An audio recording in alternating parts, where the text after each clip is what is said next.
reunido un grupo de amigos en torno a una actividad que ha convocado la EM y esta tarde nos acompaña como ponente José Poal, que forma parte ya casi, podemos decir, que del grupo de asiduos de la EM, porque ya nos ha dado otra conferencia en otra ocasión y cuando necesitamos saber cosas relacionadas con la economía, pues inmediatamente le pedimos consejo y generalmente nos responde de manera inmediata y siempre que sí. Así que en esta ocasión le hemos pedido que nos hablara de un tema que es muy novedoso y sobre todo que nos ha sorprendido en los últimos tiempos porque estábamos ya casi acostumbrados a tener los tipos de interés sin moverse y ahora de pronto nos han anunciado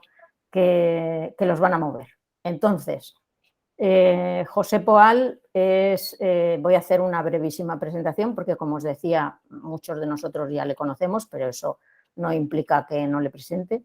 Y José Poal es licenciado en Administración de Empresas por el IADE. ¿SADE? No. Es licenciado en Administración de Empresas por ESADE.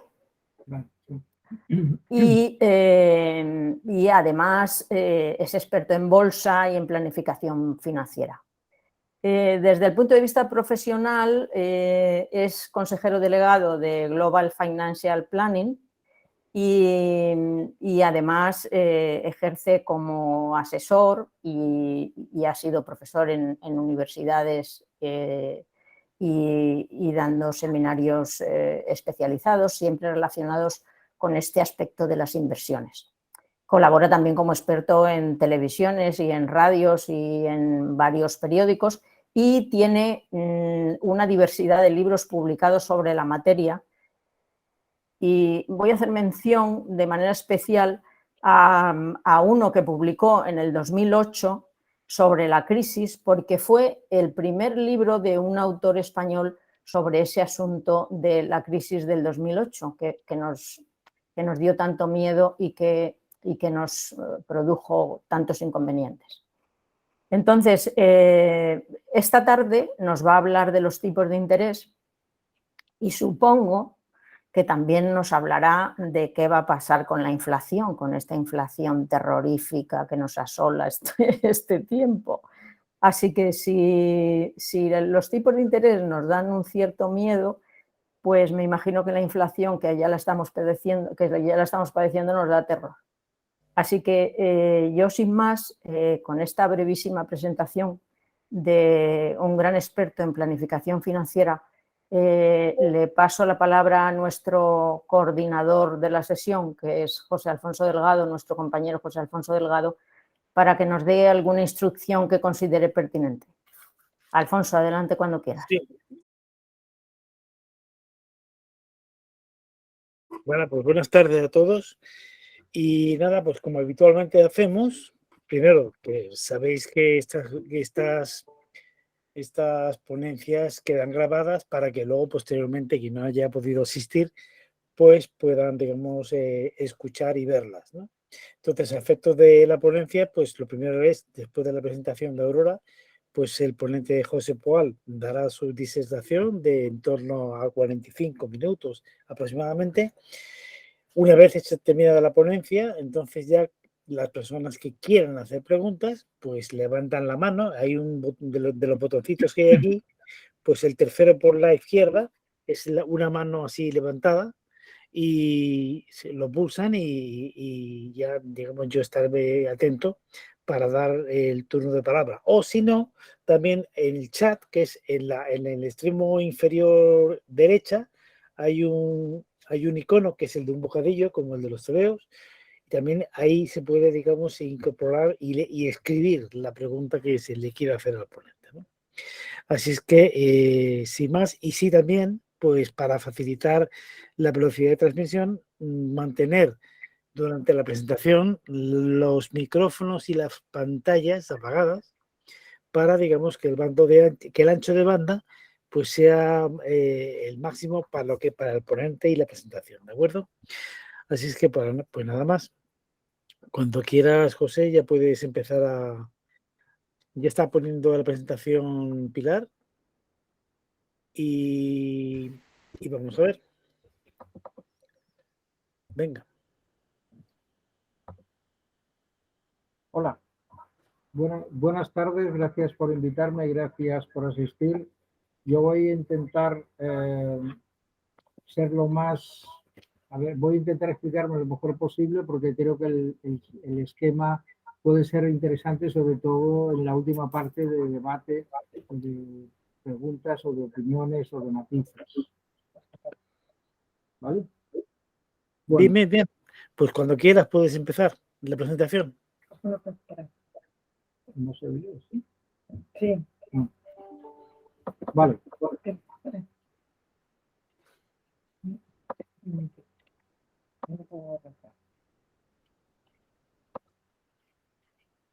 Bien.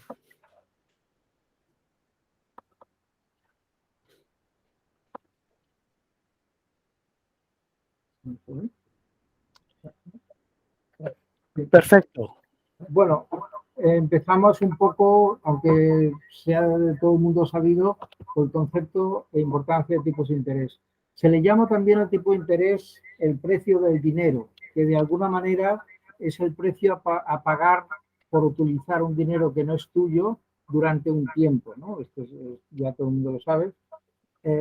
Va muy relacionado con dos cosas, con la escasez de este mercancía, que sería el dinero, y obviamente con el tiempo. Bueno, con muchas más cosas que incluyen, pero en principio yo en la facultad tenía un profesor que decía que el tipo de interés es el precio del tiempo y por lo tanto le importa a todo el mundo menos a Dios, que como sabéis es infinito y para él el tiempo no tiene importancia. Esto puede parecer una ironía, ya que hemos sufrido o disfrutado, según quien lo mire, de una época de tipos de interés cero o la aberración de tipos de interés negativos, ¿no? Obviamente, el tipo de interés es más viejo que, bueno, es de siempre. Siempre ha habido gente que presta dinero, siempre ha habido conceptos tipo de interés. A veces el concepto se utilizaba de usura, que estaba en el franquismo, en el Código Penal también. Y la importancia para todo el mundo está clara porque o estamos endeudados y por lo tanto pagamos un tipo de interés, una hipoteca, un préstamo personal o una visa de esas que también cobran interés, o tenemos un stock de dinero que queremos invertir y depende de lo conservadores que seamos, aunque esto es muy relativo, pues nos gustaría prestar y recibir con ello un tipo de interés. El concepto de la economía clásica también tiene algo que ver en esto. El tener dinero y hacer el sacrificio de no gastarlo, que sería la satisfacción inmediata, eso lleva, digamos, un premio, entre comillas, que sería el tipo de interés. Aparte de la importancia para cada uno de nosotros, el tipo de interés influye de una manera muy contundente en la economía, en la política, etcétera, en todo el devenir socioeconómico.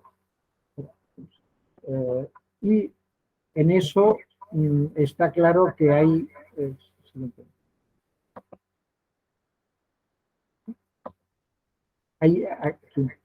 ciclos. Yo soy de los economistas que piensa que existen ciclos, aunque hay gente que dice no, que cada vez es diferente y tal.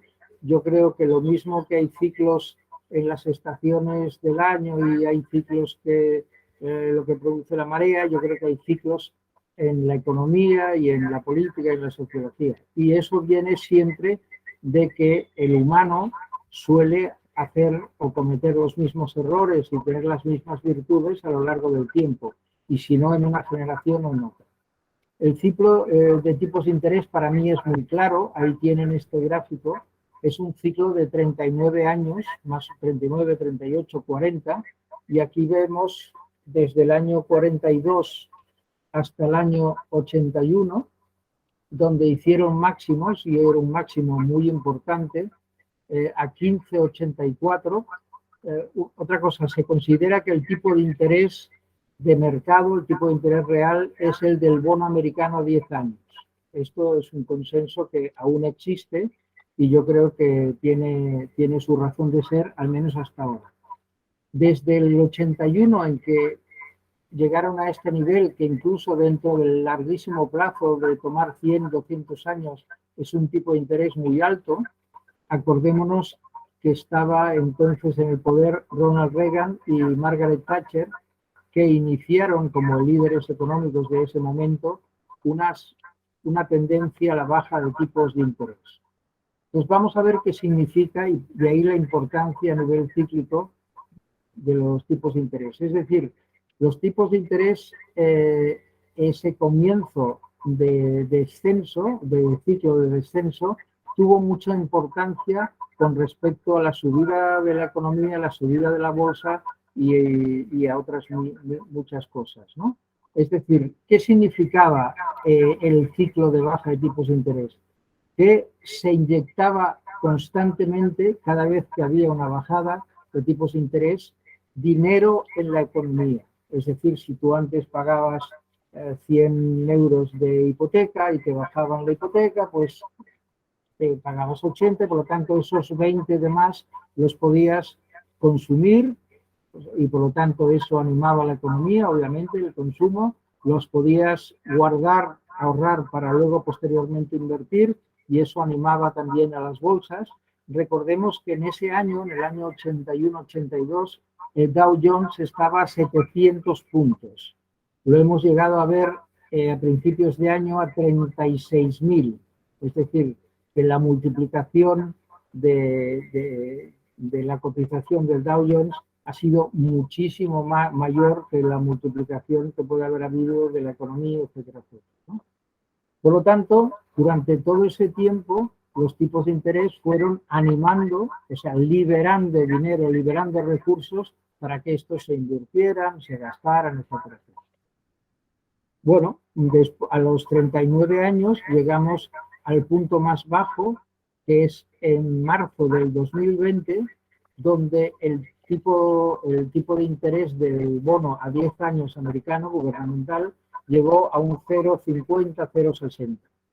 Los americanos, que en esto son más serios que los europeos, nunca llegaron a tener tipos negativos, como pudo haber tenido, digamos, los alemanes, los holandeses, los japoneses, etc. Precisamente por evitar la aberración de que tengas que pagar por dejar el dinero, cosa que es una aberración desde todos los puntos de vista.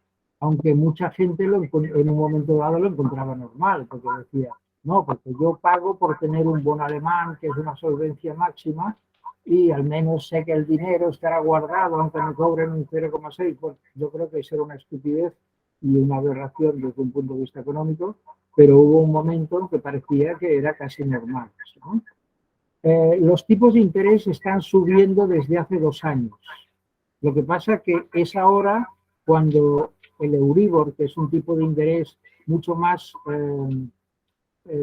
condicionado por los políticos, ¿vale? Pues un tipo de interés a corto plazo, por el Banco de España, el Banco Central Europeo, por la FED, que en el fondo son economistas que son políticos y responden un poco a las voluntades directa o indirectamente de los gobiernos, ¿vale? Pero el tipo de interés de verdad se ha multiplicado por 3 y pico. Es decir, que en estos momentos el tipo de interés a 10 años oscila entre un 3 y un 2, un 3,20 y un 2,80. Es decir, que del 0,50 a eso, pues hay que multiplicarlo por 3 o por 4 o por 5. Con lo cual, la tendencia de que los tipos de interés al alza tiene ya una edad de 2 años. La prensa, los particulares, los políticos, algunos financieros de pacotilla, pues dicen, no, es que van a subir los tipos de interés. No, no, los tipos de interés hace 2 años que han iniciado una tendencia alcista que, si los ciclos siguen como están, puede durar 39 años. subiendo los tipos. Con lo cual, el ciclo virtuoso, que era el que explicábamos antes, de que se iba liberando dinero que iba al consumo, al ahorro, a la inversión, ahora es al revés.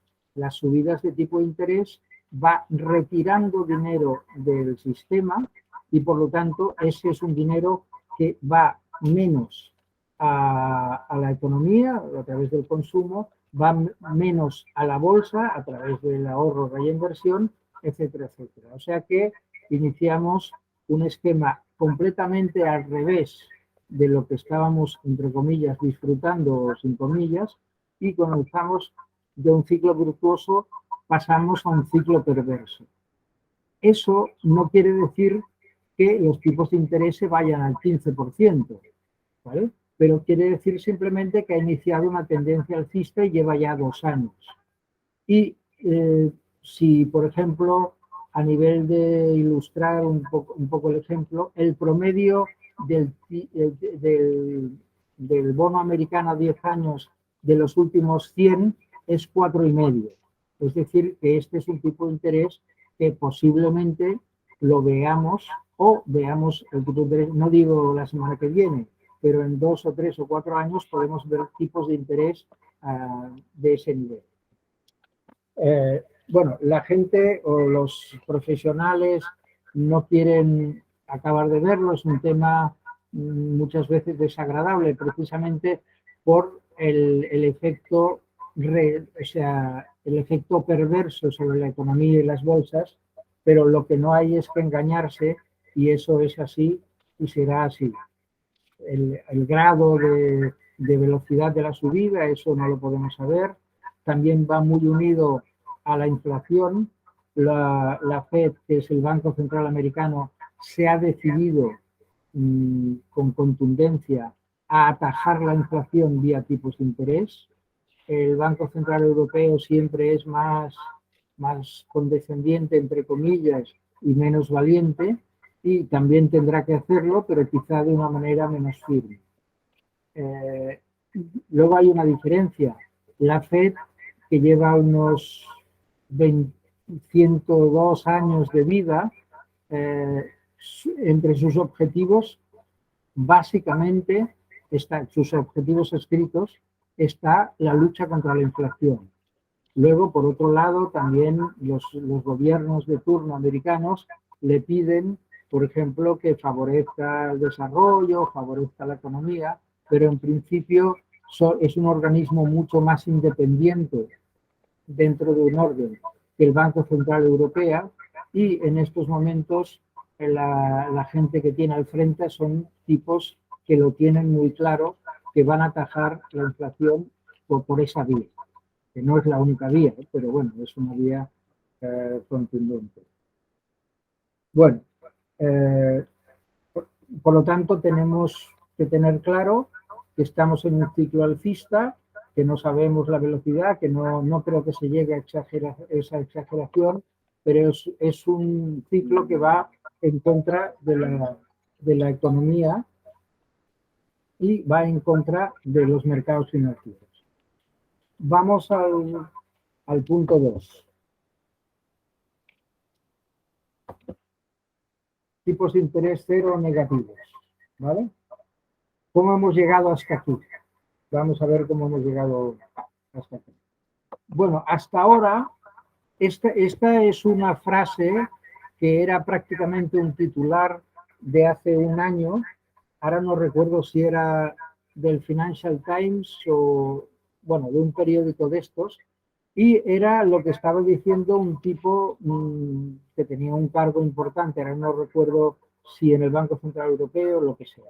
Se había llegado a una especie de consenso en que pensábamos, bueno, yo no, pero pensaba la mayor parte de los llamados profesionales o especialistas, etcétera, que los tipos iban a estar bajos ya para siempre.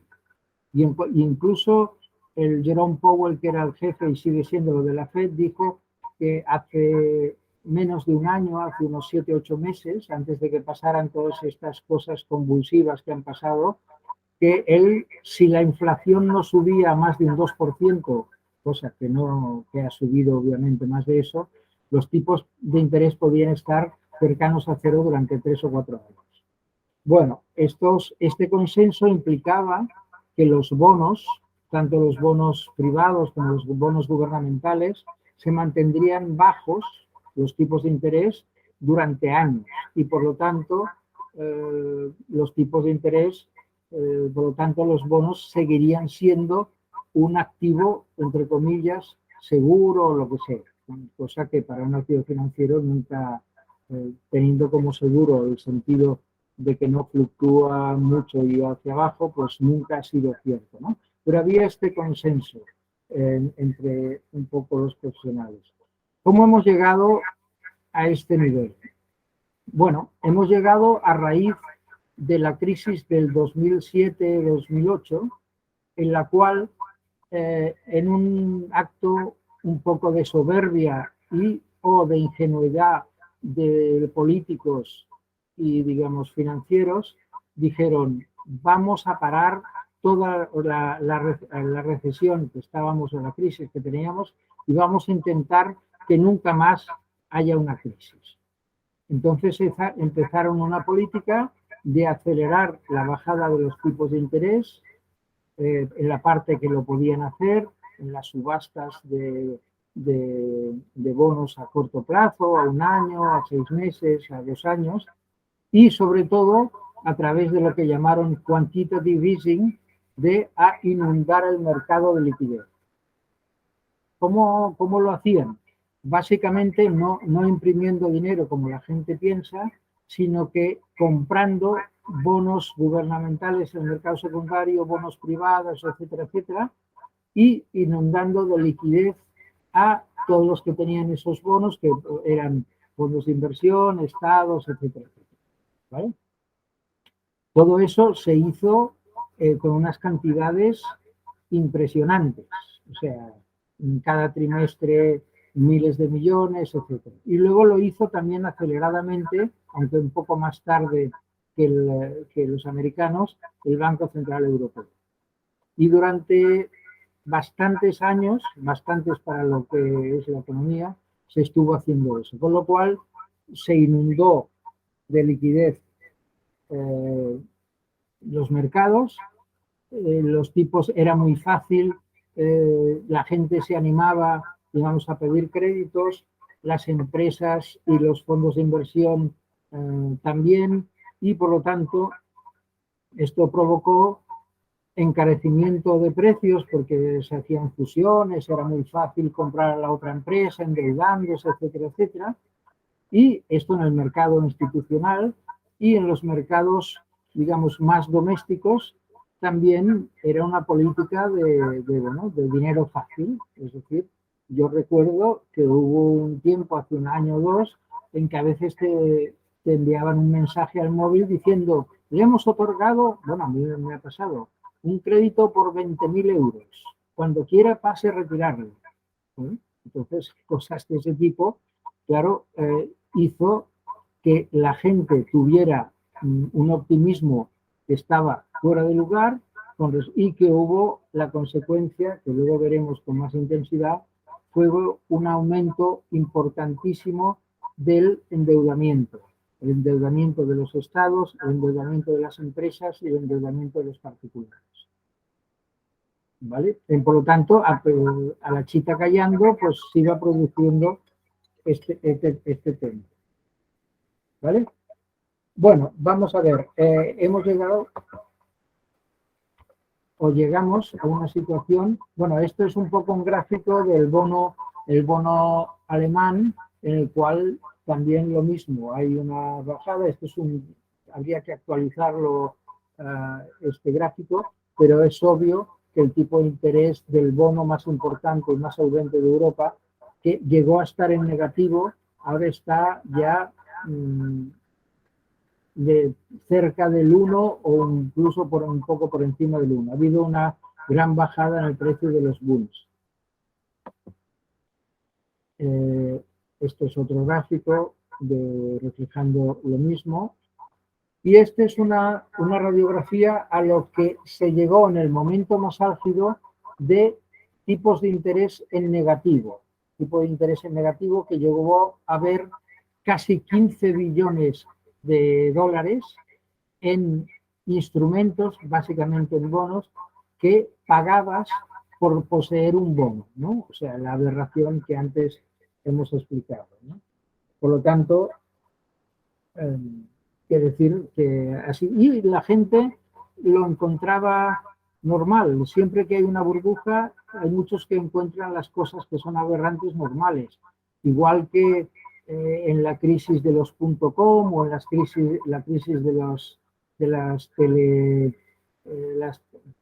las teléfonos y tal, que la gente encontraba normal que una compañía tuviera un PER de 100 o de 80, pues aquí encontraba normal que tuvieras que pagar por tener un bono que te cobraban, ¿no? Por tener. Bueno, por lo tanto, vamos a ver un poco dentro de la situación actual. Vale, endeudamiento actual del mundo global. Se deben 296 billones no americanos, sino billones europeos de dólares. Recordar que el PIB español es alrededor de 1,5 billones. ¿Vale? Es decir, que hay un endeudamiento de un 350% del PIB mundial, cosa que es obviamente el punto más caro y más alto de todos los tiempos. Ni siquiera después de la Primera o la Segunda Guerra Mundial, donde muchos gobiernos tuvieron que endeudarse, y se llegaron a estos niveles. La distribución de esta deuda es 86 billones de los gobiernos, curiosamente 86 billones de empresas no financieras, que también es una cifra muy alta comparada con cualquier momento anterior, 69 billones del sector financiero y 55 billones de las familias, cosa que también es muy importante. En total, es esa cifra que las consecuencias para los tipos de interés, de la subida de los tipos de interés, va a ser muy importante para todas estas cuatro facciones, ¿no? Es decir, va a ser muy importante para los gobiernos porque va a aumentar de una manera brutal sus déficits. Para las empresas no financieras quizá no tanto, porque para la banca el aumento de tipos de interés es un aumento del margen. Para el sector financiero, las empresas no financieras que alegramente se han endeudado para adquirir otras empresas, para hacer obras, etcétera, pues también va a ser una importante detracción. Y para las familias, sobre todo las familias que tengan hipotecas a tipo de interés variable, va a ser un elemento muy importante y, según cómo, dramático, ¿no? Por lo tanto, esta es la situación actual. Hemos adelantado algunas de las consecuencias, pero vamos a decir alguna más. ¿Vale?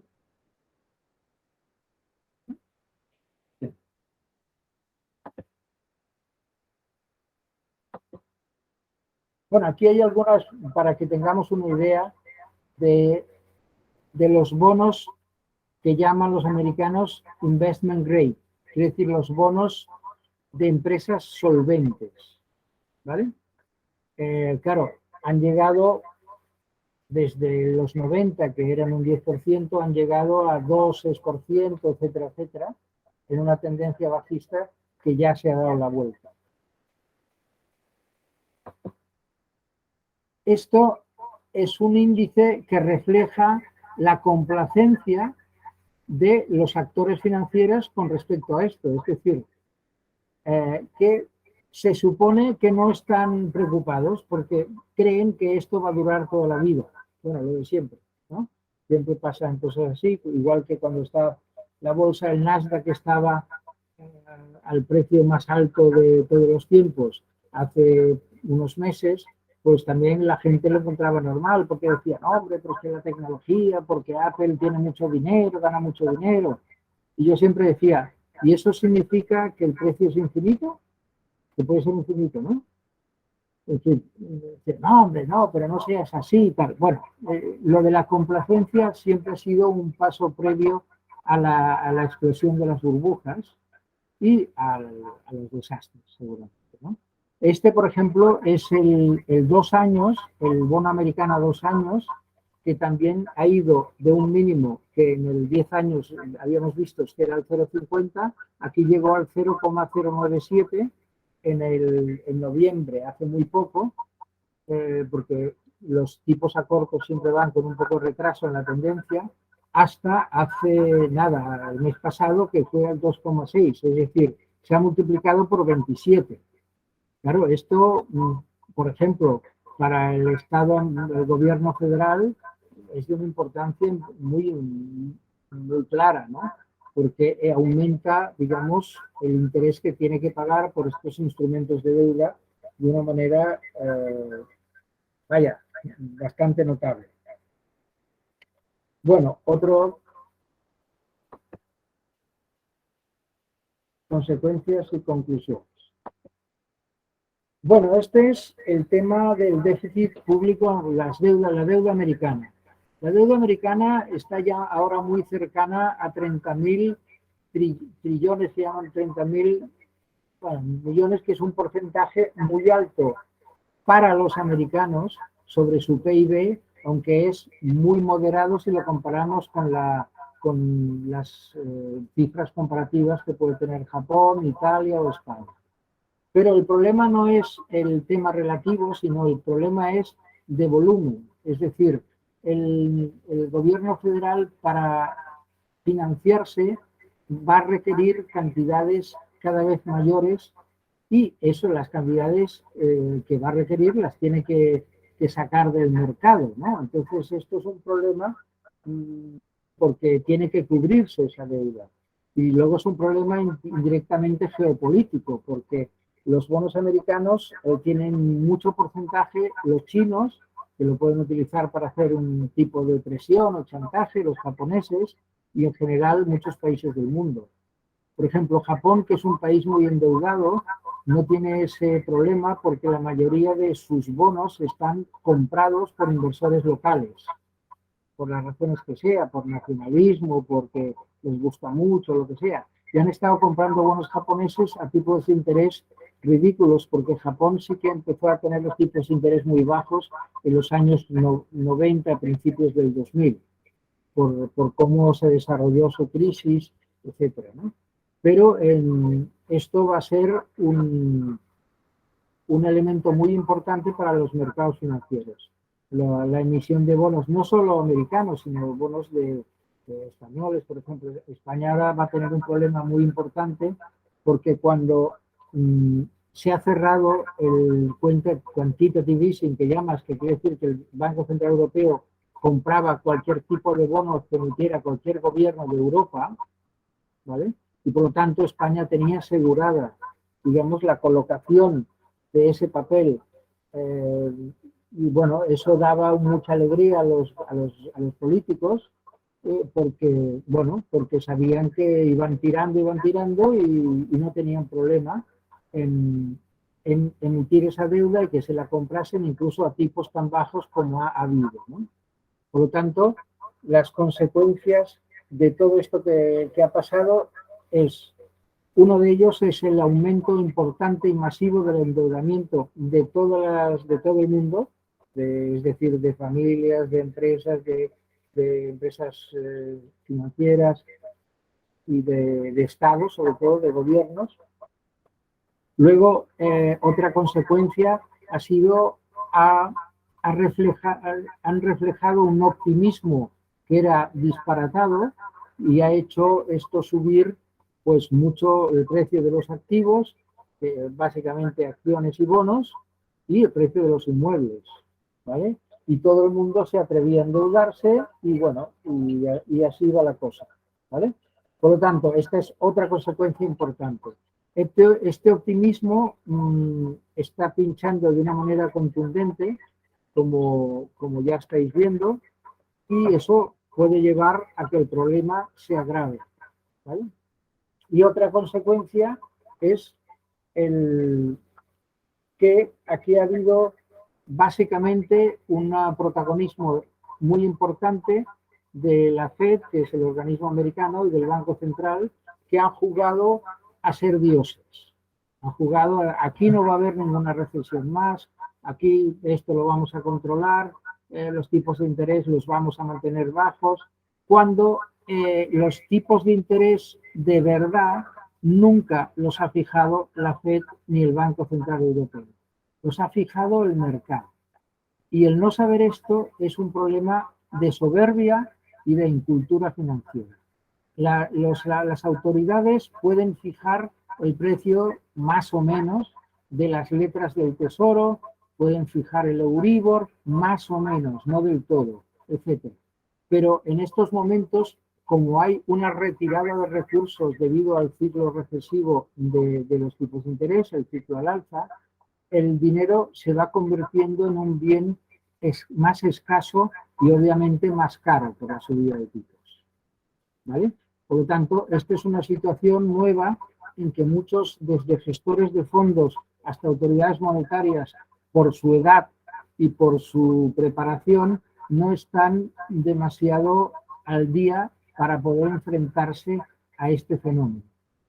Tener en cuenta que este invento de jugar a ser dioses empieza el año 2007-2008, es decir, hace unos 15 años. Hay muchos gestores de fondos que hace 15 años pues tenían 10, 15, 20 años y a lo mejor solo han vivido en su experiencia las subidas del precio de los activos, es decir, las subidas del Nasdaq, la subida de los bonos, etc. El tema de los bonos es un tema que ya está siendo dramático por una razón. En el mundo hay mucho más dinero invertido en bonos que en acciones, aunque pueda parecer lo contrario. Hay muchas entidades como compañías de seguros, como fondos de pensiones, como fondos de inversión, que hasta ahora, por ejemplo, hasta hace 2 años, pues decías, es uno de renta fija, pero en vez de darte el 1, que es lo que te da el banco, hace 2 años o 3, me ha dado un 5. Y eso era muy fácil tener plusvalías.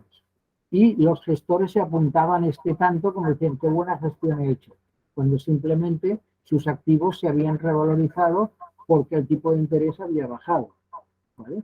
Y por eso en los últimos 2 años prácticamente todos los fondos de pensiones y de inversión de renta fija, mal llamados conservadores o llamados conservadores, pues tienen pérdidas. Inicialmente no pérdidas muy abultadas, de un 2, un 5, un 6%, pero son gente que muchas veces se les ha vendido esos productos como la renta fija no se mueve, esto como mínimo nunca pierdes dinero, etcétera, etcétera. Por lo tanto, este actual ciclo y esta crisis va a dar origen a una revolución dentro del sector financiero para el que lo quiera saber. El que diga que no va a haber revolución, pues bueno, ya veremos qué puede pasar, ¿no? Bueno, esto es un poco. Luego, por otro lado, otros elementos añadidos, como son la crisis y la guerra de Ucrania, etcétera, está haciendo que los cambios geopolíticos se aceleren. Tener en cuenta es que solo con el hecho de la guerra de Ucrania, muchos de los grandes flujos de mercancías y financieros que ya estaban, digamos, modificados y tocados por el COVID y por lo que llamaban las cadenas de distribución, etcétera, etcétera, ahora están mucho más proclives a que cambien totalmente, es decir, porque los flujos energéticos de hidrocarburos son tremendos en volumen y por lo tanto hay monedas, hay países, hay sectores y hay empresas que van a verse totalmente revolucionadas o cambiados en sus esquemas y hay que estar absolutamente atentos. Y eso no es tan simple como aumentar las placas solares o lo que sea. Es decir, vamos a seguir dependiendo de los hidrocarburos durante mucho tiempo. En el mundo hay unos 1.500 millones de coches. ¿Y cuántos son solo eléctricos? Pues no sé si llegan a 100. Y los eléctricos, esa electricidad, ¿cómo se genera? Pues una gran parte o una parte importante se generará con gas o lo que sea, ¿no? Por lo tanto, hay que intentar no ser demasiado infantil para enfrentarse a la crisis que estamos empezando, porque creo que estamos solo empezando a tener en todos los aspectos alrededor de la economía, las finanzas y alrededor de nuestras economías particulares. A ver.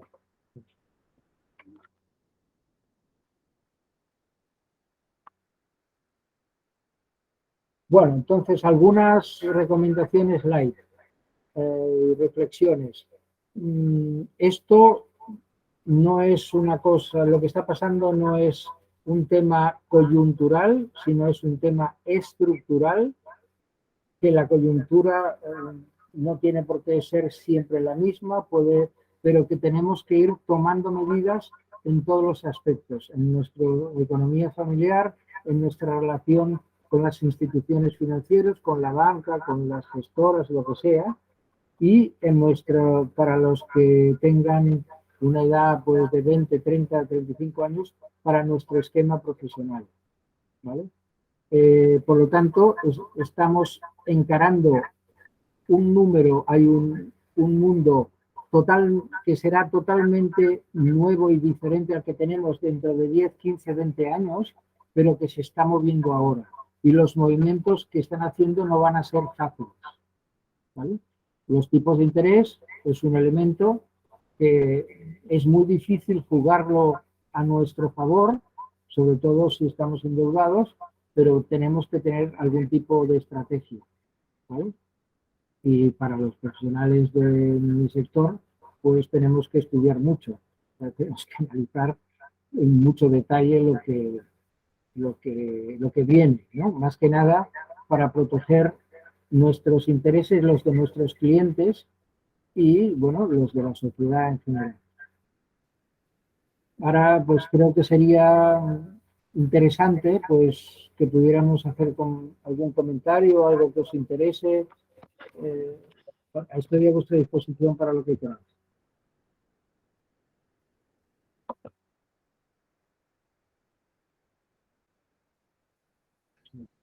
Muy bien, pues muchas gracias, José. Interesantísimo, como siempre. Y la verdad es que para los que no somos profesionales del tema, pues yo se me he preguntado por qué razón debemos casi más dinero que el que tenemos realmente, ¿no?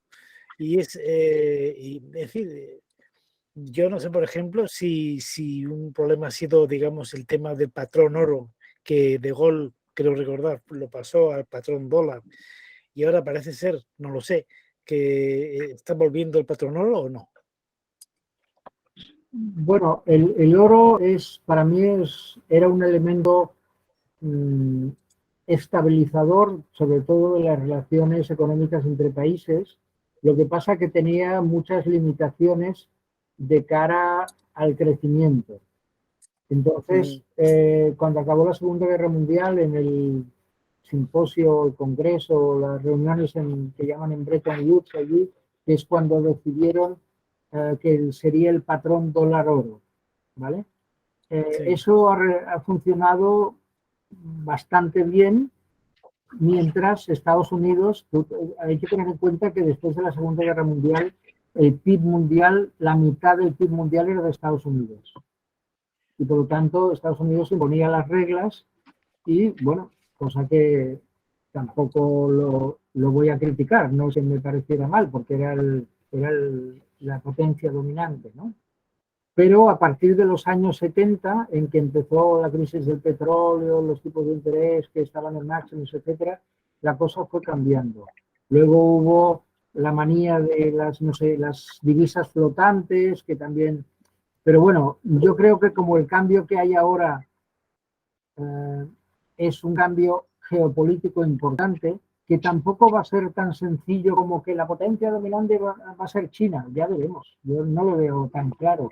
Y si es claro, será dentro de bastantes más años de los que se prevé, ¿no? Ahora está de moda decir esto, pero China tiene muchos problemas, sobre todo de productividad y de solvencia, como para coger la antorcha inmediatamente de la potencia dominante. Yo creo que Europa tiene la posibilidad de una vez, a ver si se aprovecha, de ejercer como potencia importante, y para ello tendría que cambiar muchos mecanismos de todo esto que pasa en la Unión Europea, de unanimidad, todo eso, no es un tema fácil, pero, por ejemplo, el fracaso de Alemania, que está, con respecto al tema energético, que esta guerra le pillase con esa tremenda dependencia de Rusia, para mí es una falta de planificación espectacular, ¿no? Una de planificación geopolítica, como le quieras llamar, ¿no? Cuando tú dependes, en una empresa dependes en un 80% de un solo cliente, estás en riesgo. Pues sí. En los países es lo mismo. Entonces, claro, el endeudamiento a que hemos llegado ha sido en parte por lo que he dicho, por la inundación de liquidez, por los tipos de interés tan bajos en los que todo el mundo se atrevía. También ha influido la irresponsabilidad de muchas bancas, como eso que os decía, de que te llega se le ha sido concedido un crédito de 20.000 euros. Ya, no sé. Bueno, en fin, ha habido muchos factores, pero lo que sí está claro es que tenemos que ser conscientes de dónde estamos. Eso yo lo tengo clarísimo. Lo primero, para hacer un diagnóstico tienes que analizar dónde estás. Luego, a partir de ahí, las terapias puedes acertar más o menos, pueden tener matices ideológicos o no, pero tienes que saber dónde estás. Muy bien. Pues vamos a ver, tenemos dos manos levantadas. Lo que no sé cuál ha sido primero, si José Luis Auger o Sebastián Barajas. Pues venga. Sebastián. No, pues venga, Sebastián. Activa tu cámara. Sí, la tengo activada, pero no sé por qué no me funciona. ¿Me podéis oír o no? Sí, pero... ¿Vale? Venga. Es que no, la tengo activada. Mira, ahora la quito y la vuelvo a activar y no se activa. No sé si desde el control central hay algo, porque veo que todas están. Pues espérate, ¿qué puedo hacer yo? No puedo hacer nada. Nada, bueno, pues venga, plantea la pregunta. Bueno, tranquilo, ya sabemos que eres un guaperas. Oye, primero agradecer al ponente José Valmarcet. Gracias. La exposición, que ha estado muy clara y bien documentada. Gracias. Entonces, la curiosidad aquí es, obviamente, cuando dices jugar a ser Dios, tipos de interés cero, que no es aconsejable, si el dinero es una mercancía más que facilita el intercambio entre el resto de mercancías para agilizar los flujos de comercio, sí. ¿Tú crees que habría un tipo mínimo de interés que nunca se debería ir por debajo de él? ¿Podría haber un rango entre un tipo mínimo y un tipo máximo? Sí, que bueno, decir?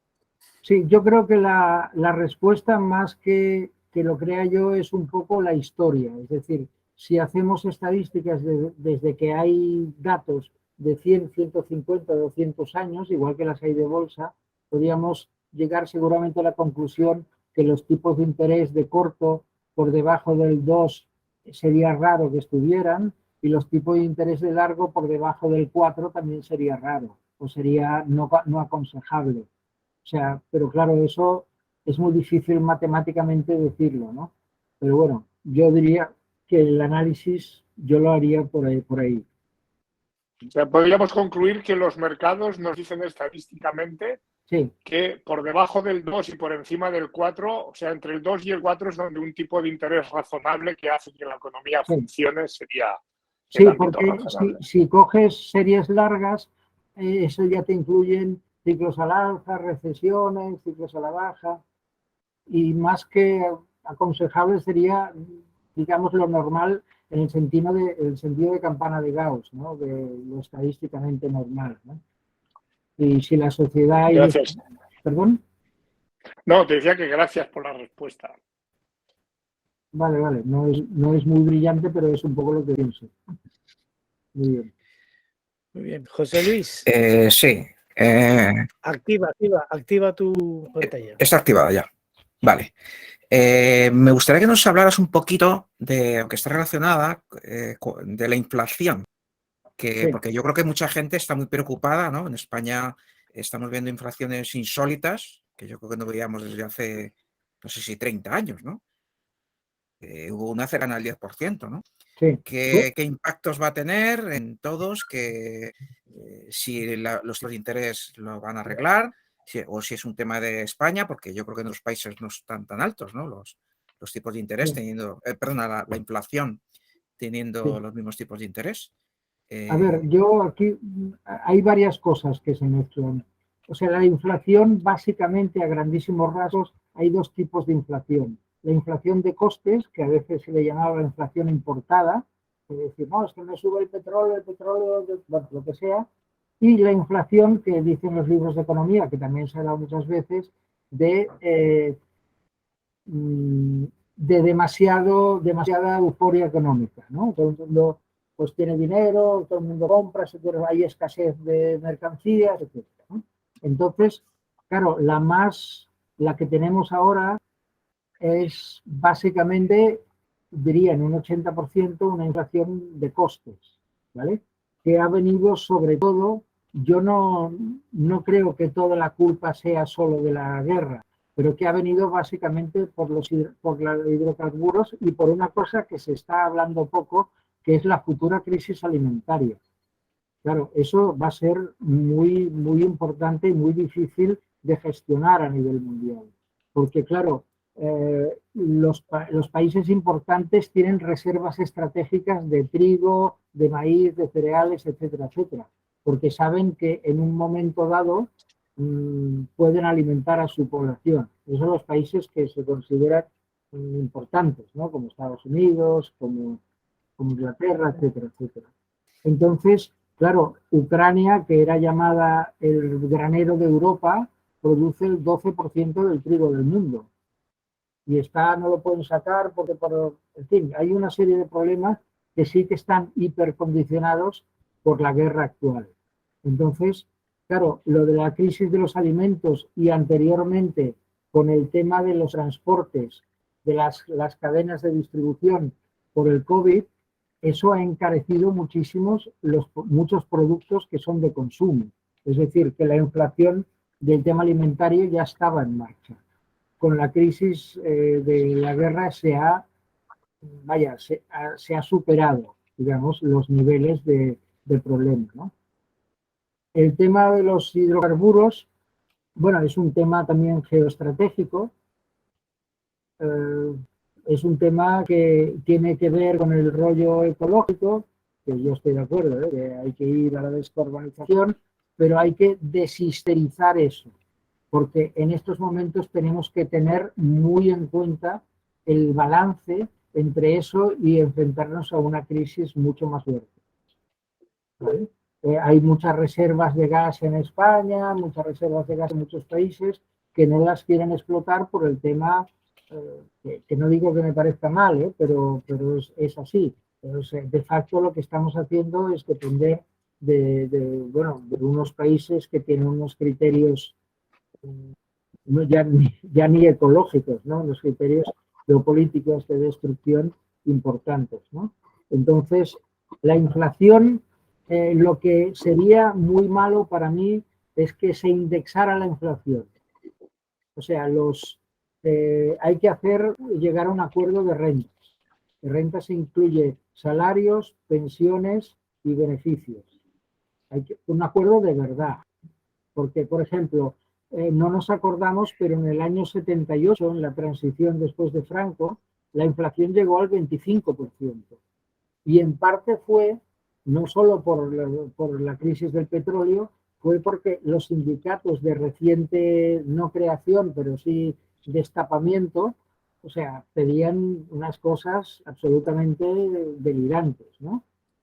Y el pacto de la Moncloa, los pactos de la Moncloa, fueron pactos básicamente de atajar la inflación. La inflación es un bicho muy malo, que si dejamos que se vuelva rabioso y crezca, vamos a tener muchos problemas. Por lo tanto, hay que intentar ser lo más responsable posible dentro de cada uno en su ámbito, pero sobre todo los políticos los sindicatos y los empresarios en llegar a un pacto que no entremos en una inflación delirante. Muy bien, tengo una pregunta de Sevilla García, que También es... Juanjo Pelayo ha levantado la mano, veo aquí. ¿Cómo? Juanjo Pelayo Sí, revuelta. sí, pero antes había una pregunta que está escrita en el chat de Sevilla García y dice que ahora es más aconsejable las hipotecas a tipo fijo o variable. Sí, sin duda. A tipo fijo, pero que sea un tipo fijo que sea correcto para los tiempos que corran. Sí, sí, sin ninguna duda. Para mí, ¿eh? Muy bien. Bueno, pues ahora sí, Juanjo, activa tu cámara. Eso es. Hola, muchas gracias, José, por la exposición que Gracias ha a estado vosotros. como muy clara. Yo te quería hacer una pregunta. Vamos a suponer un escenario de guerra o de tensión prolongada y entonces se va a producir, bueno, yo creo que ya se ha producido un poco una desglobalización, que esto a su vez está Sí. implicando inflación, porque Sí. entiendo que la globalización, digamos que mejora costes y contiene inflación, en cierto modo. Entonces, va a haber aquí nuevos ganadores y nuevos perdedores. Entonces, la pregunta es, tú, por ejemplo, en términos de alguien que quiera invertir en fondos de inversión, ¿qué países ves ganadores y qué sectores? Es decir, sin compromiso. Sí, a ver, mira, países, yo creo que a pesar del momento político que está sufriendo Latinoamérica, que es muy complicado por los chavistas que hay en todos lados, Latinoamérica tiene una oportunidad ahora porque algunos países tienen un tejido empresarial más o menos inteligente y tienen unas condiciones energéticas y de materias primas bastante correctas. Eso no quiere decir que haya que invertir ahora en un fondo de bolsa latinoamericana. Para los temas de renta variable, yo creo que hay que tener muy claro cuándo podemos estar cerca de mínimos. Si yo comparo, digamos, la crisis que hay ahora con la del 2007 o la del 2000, yo diría que las bolsas que han empezado a bajar en febrero o así pueden estar en tendencia bajista hasta enero o febrero del año que viene. Y eso no quiere decir que en enero o febrero del año que viene hagan los mínimos, pero hay que empezar a mirarse cualquier tipo de valor de acción a partir del tercer trimestre o cuarto. Porque ahora vamos a ver espejismos de, hay una subida, parece que se ha acabado. Bueno, lo de siempre pasa esto, ¿no? Pues, esto por un lado. Entonces, de países, yo también soy bastante fan de la India, de Taiwán y Corea del Sur. En bolsas, ¿eh? Estoy hablando de bolsas y economía. Y de algunos países antiguamente del este, tipo bálticos, tipo Polonia. Polonia es una economía que lo está haciendo muy, muy bien, por ejemplo, y tiene una bolsa crecientemente importante. ¿Vale? Yo lo que huiría es de las rentas fijas durante un tiempo, de los bonos y estos rollos que la banca pega estos rollos de que esto es conservador y eso. Iría con mucho cuidado con los asesores. ¿Vale? Porque, oye, has mencionado Latinoamérica. Sí. Y ahí, dentro de Latinoamérica, hay algún país, porque claro, siempre está Argentina, lleva 100 años de eterna Argentina promesa. para mí está tachado como inversión. No. Por ejemplo, México. México tiene potencia, tiene un gobierno, vaya, que no hay por dónde cogerlo. Colombia va a haber elecciones la semana que viene. Si no sale el chavista, que es un tal Petro, que es un tipo exguerrillero, en fin, es un tipo deleznable desde todos los puntos de vista, yo creo que Colombia tiene futuro. Está un poco condicionado por Chile, tiene un parón en su modelo de desarrollo, o sea que yo estaría expectante. Y bueno, si tuviera una bolsa centroamericana, hay países que están saliendo muy bien de la crisis, como Salvador y como Honduras no, pero Costa Rica, etcétera, ¿no? Panamá. ¿Y sectores así globales? Sí, sectores globales, yo creo que el sector agrícola, aunque no sea nada tecnológico o poco tecnológico, a mí me gusta. Empresas bien gestionadas o eso no especuladores sobre el trigo, sino empresas Sí. que las hay, tampoco muchas, pero las hay. Y luego con el tema tecnológico iría con mucho cuidado porque hay mucho timo, ¿eh? Muchos dicen que hacen esto y no lo hacen, incluso a nivel de empresas grandes. Y empresas, yo creo que va a haber otra revolución, o sea, que las que ahora han dado muchas alegrías, al menos hasta enero, va a haber un relevo. Yo no soy experto en tecnología, pero Sí. hay que analizar muy bien cuáles serían las tendencias, porque ahora hay un impasse en tendencias. O sea, las grandes revoluciones para mí tecnológicas fueron la telefonía móvil primero y el Internet luego. A raíz de todo eso se han hecho muchos subproductos. Y ahora yo creo que tocaría que no sé por dónde iría, si por realidad aumentada, no sé. Pero quiero decir que toca una tercera ola con un Sí, elemento, pero no te lo porque sabría decir. Perdón. antes has comentado un poco de China, ¿no? Decir, Sí. bueno, igual es más lento el relevo de lo que parece que va con respecto a Estados Unidos. Y entonces de Estados Unidos, ¿tú crees que en este momento renta variable es una buena opción? Porque yo la conclusión que he sacado por lo que has comentado es que renta fija, esto va a ir a la baja. Bueno, durante un tiempo que puede ser largo, ¿eh? O sea, Sí, y sobre todo si cogemos que luego habrá sus idas y venidas y sus reacciones. A ver, yo creo en la creatividad del humano. Entonces, ¿qué ocurre en China? ¿Cuál es el problema? Que en China es un capitalismo falso. O sea, la iniciativa privada no es que yo solo quiera hacer una empresa, es que yo quiero hacer una fundación de amigos de los pájaros y en un país de estos dictatorial dirían, ¿usted por qué lo quiere hacer? Oiga, ¿no será que tiene oscuros en...? Oiga, váyase la mierda. Yo me gustan los pájaros y solo me registro aquí y ya está. Pues China es igual que en su día Rusia, que fue un absoluto fracaso el montaje de la economía. Mira, tú puedes comparar, por ejemplo, la evolución de Eslovenia o de Lituania o de Letonia con la rusa y la salida del comunismo. O sea, hubo una explosión de libertad, no solo de libertad de expresión, sino de iniciativas, de inversión, etcétera, en estos países. En Ucrania no, porque en Ucrania digan que no estaban abusados. En cambio, ¿qué se hizo en países como Ucrania? Fue a los del partido y sus amigachos les vendieron, entre comillas, las empresas que había. Pues no, porque si tú no das cabida a las nuevas ideas, no, es que si no es así. Y China, con el tipo este que hay ahora, es un tipo que quiere controlarlo todo. Y eso no es sí, bueno para la economía. Y aparte que la bolsa china vaya, yo no metería ni un duro ahí ni que me matasen. sí. Ni Oye, ahora ni entonces, hace 10 años, ¿eh? una pregunta entonces. ¿Tú crees que bolsa, o sea, bolsa americana, sectores de primarios o de materias primas, podrías considerarse un cierto valor refugio? Fondos Bueno, con este yo de todas perfil. maneras, yo insisto, yo creo que es muy importante el momento raya-precio de entrada. Por Ya, supuesto que yo invertiría en bolsa americana. Ahora, ¿me dices mañana? No, mañana no.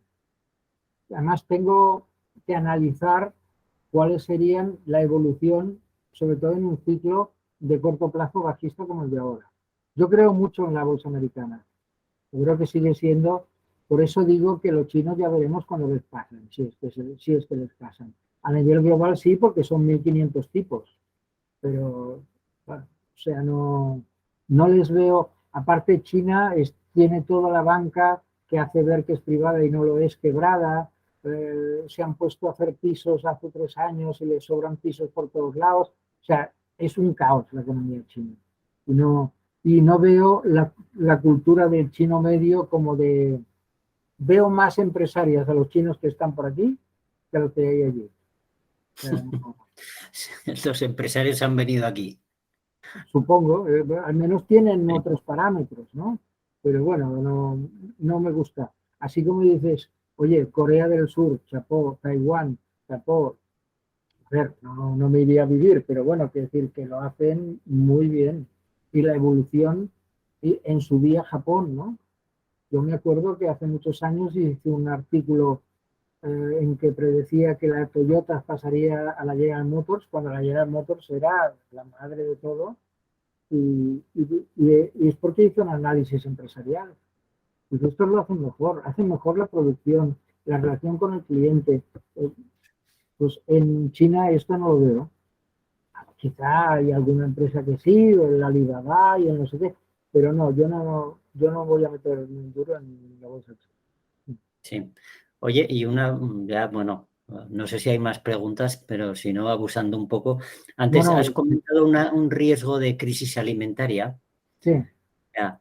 Este riesgo, ¿a qué perfiles de países crees que puede afectar más? Porque, por ejemplo, África sí que está totalmente indefensa. Pero yo no sé si África, aquí... algunos países, bueno, Latinoamérica tiene la gran ventaja que tiene una agricultura muy extensiva y Sí, a veces pues sobre todo a países que ya ahora son pobres y tienen dificultades, que serían sí, muchos de los africanos. Hay países, yo que sé, que nadie habla, Albania. Yo nunca he ido a Albania y no creo que nadie de aquí haya ido a Albania, pero Albania es un país que en realidad es muy pobre, Moldavia, todos estos son países que pueden tener, yo no diría que crisis de hambre, pero algo parecido. Y luego en los países europeos, pues claro, a través del trastorno de precios, la globalización también nos ha hecho especismos, claro, que vengan kiwis neozelandeses en avión y para que tú, ay, es que me gusta un kiwi por la mañana.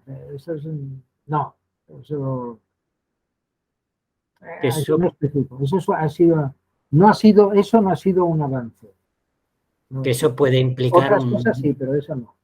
Claro, ¿Perdón? entiendo que va a haber cambios en estructuras de precios de Sí, muchos totalmente, productos totalmente, básicos y a lo totalmente. mejor tenemos que readaptarnos a lo más próximo, ¿no? Es decir, que igual tenemos que replantearnos todo esto. Sí, pero a Me menos de refiero ahora a que España como sí, país. pero en España que nos gusta tanto el pan, también eso es un tema que no Ya, lo cultivan en el Maresme, tampoco, ya, el trigo. Es decir, que sí, pero también habrá más cosas, ¿no? sí, sí. Muy bien, pues yo que sepa, no hay ninguna mano alzada más.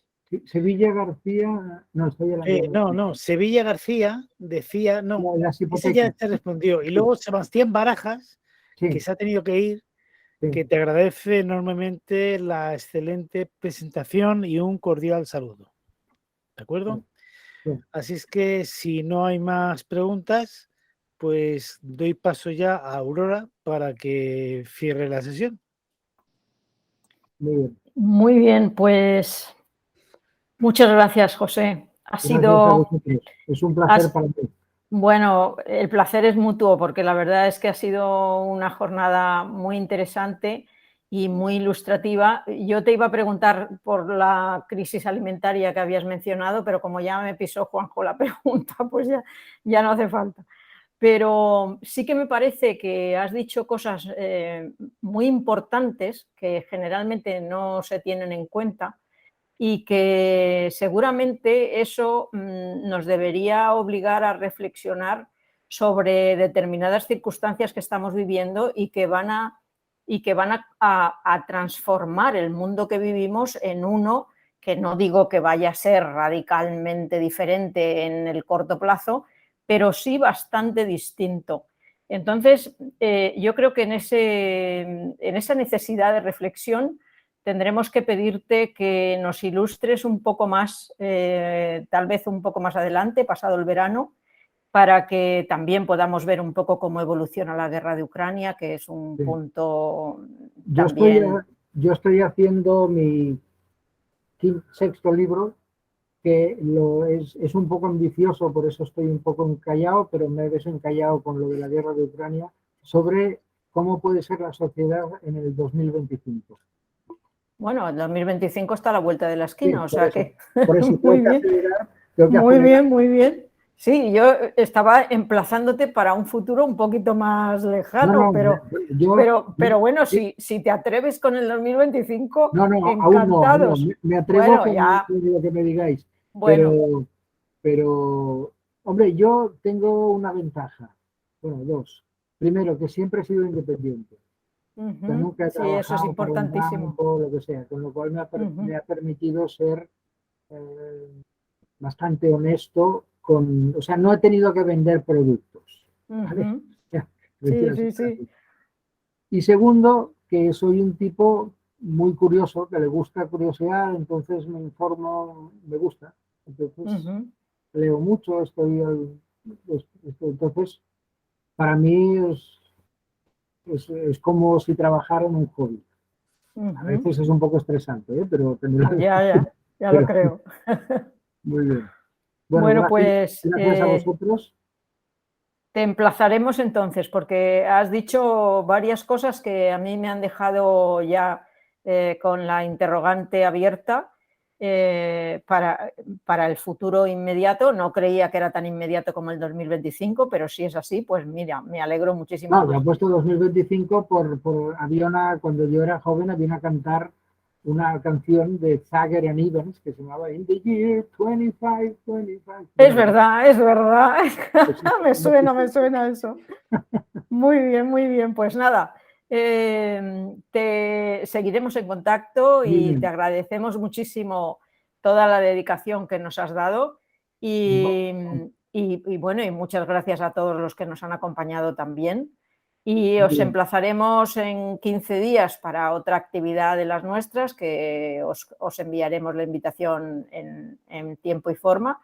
Y que paséis muy buena semana y a ver si es posible que no nos afecte demasiado esta cosa que estamos viviendo con la inflación y los tipos de interés, que parece que no nos vamos a librar.